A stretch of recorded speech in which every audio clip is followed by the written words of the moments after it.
It was evening. I was standing at the bus stop at my girlfriend's house after another day spent together. We didn't have anything serious. I just enjoyed the delights of a young body, and she got to know herself with me. Despite the frivolity of my intentions, it so happened that that evening I met her mother, who worked in the police, and we had a very nice conversation with her. By the way, one day when I was sitting with friends from the area at a bus stop, chatting, joking, and laughing, this girl wrote that she knew I was at the bus stop and I hoped she was joking. I tensed up quite a bit, expecting to be followed. On the same day, I heard a story about how my girlfriend, whose name I no longer remember, was found at a friend's house by her mother, and the search was carried out through connections by some clever method. But during my further adventures, I didn't even think about this information. And if I had, then no further story would have happened. As I understand it, no one was following me because there were no consequences. Anyway, it was already late enough. It was getting dark, fast, the phone was dead, and I couldn't see where public transport was going through the website. 7-6 are you there for? Using the wisdom from the saying, language will bring you to Kiev. I immediately approached the girl who was standing at the bus stop and asked how long she had been waiting and whether the bus. She said that she had just left and she didn't have time for it. And it was an area from which there was no direct transport to me, and it seemed to be a day off. So I decided to spend money and take a taxi.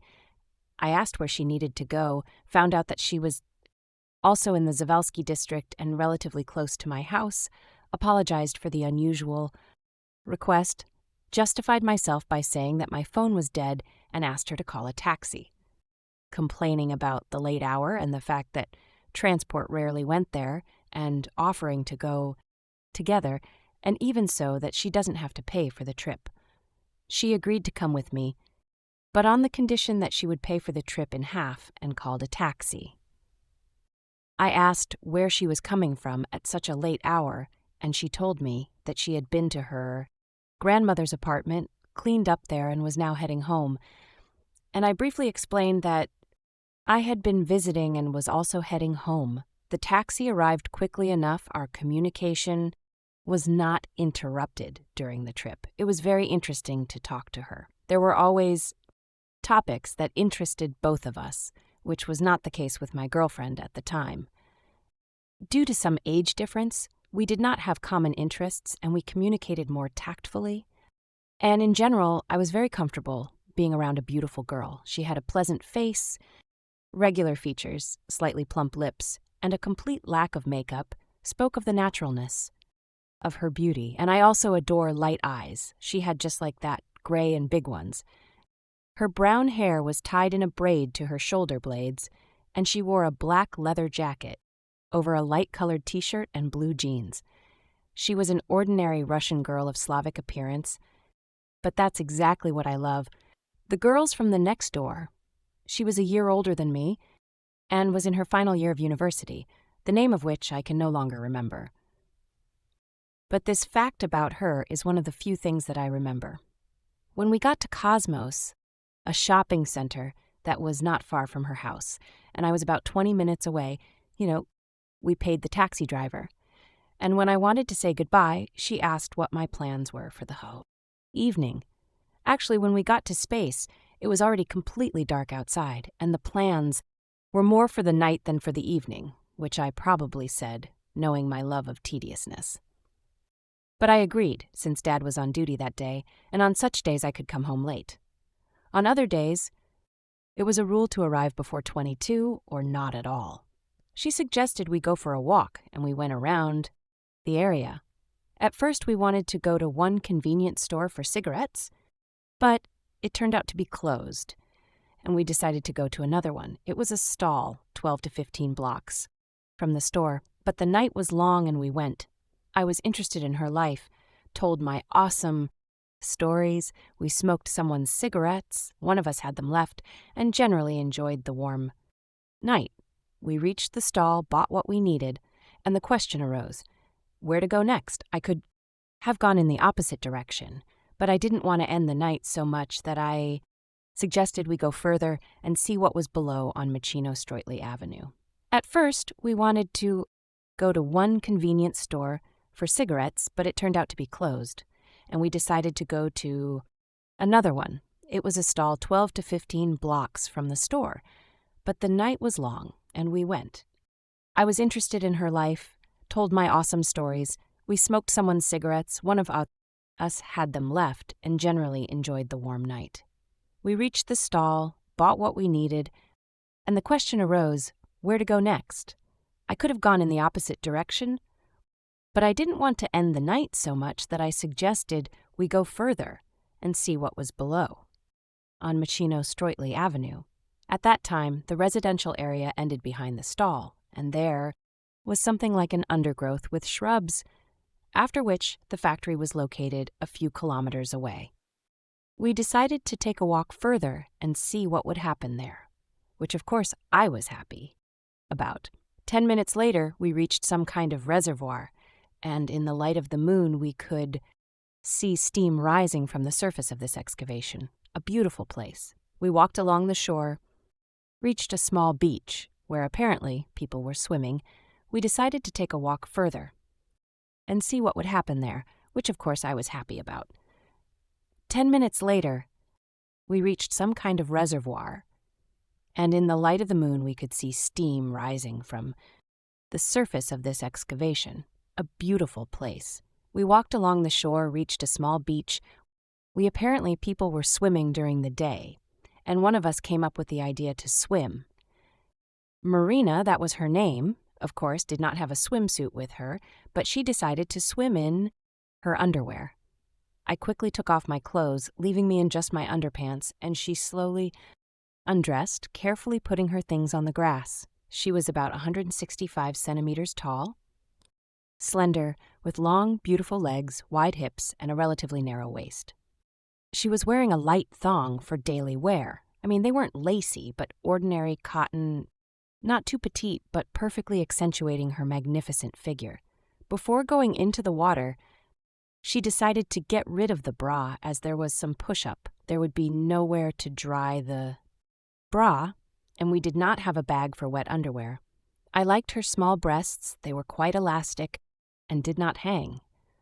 Besides, the size perfectly suited her figure and stood out against the background of a flat tummy.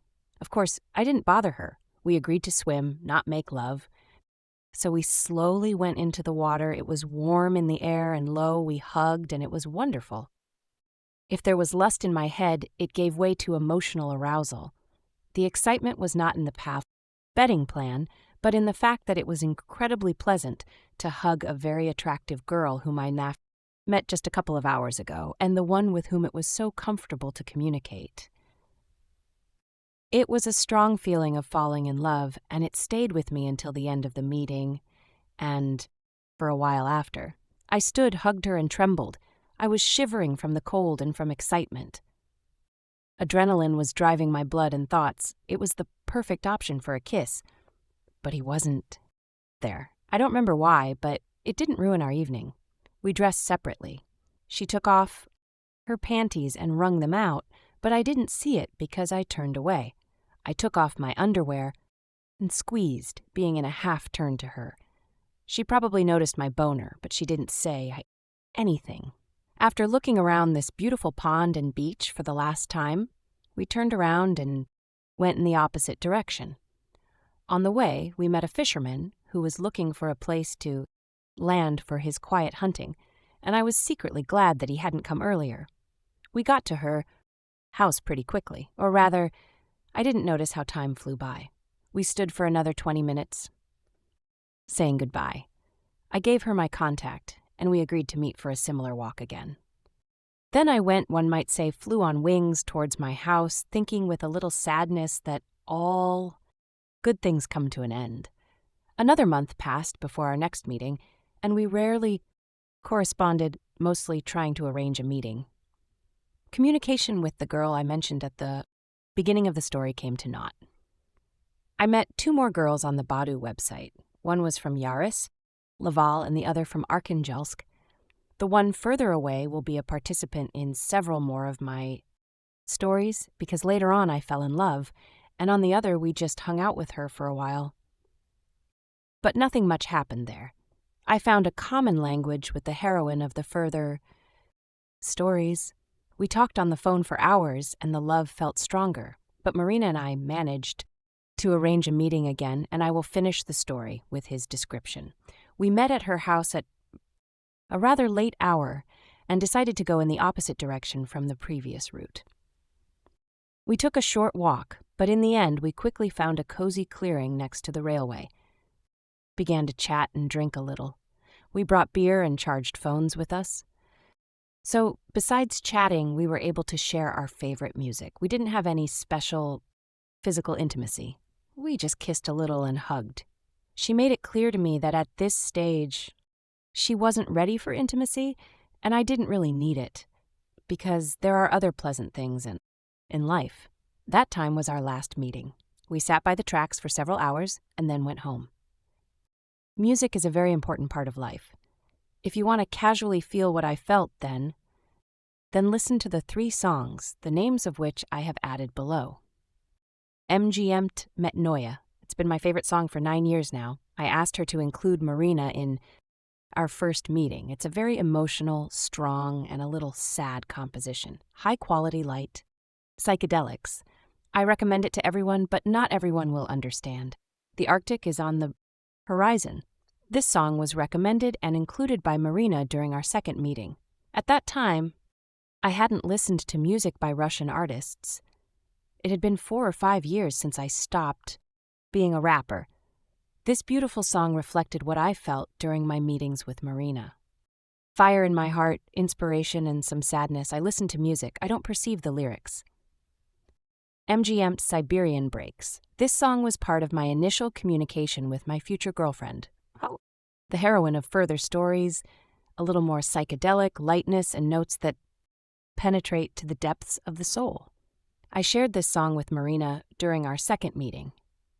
This is how I felt about a girl who was far away. This song still makes me sad, not because it evokes any memories, but because the melody is built that way.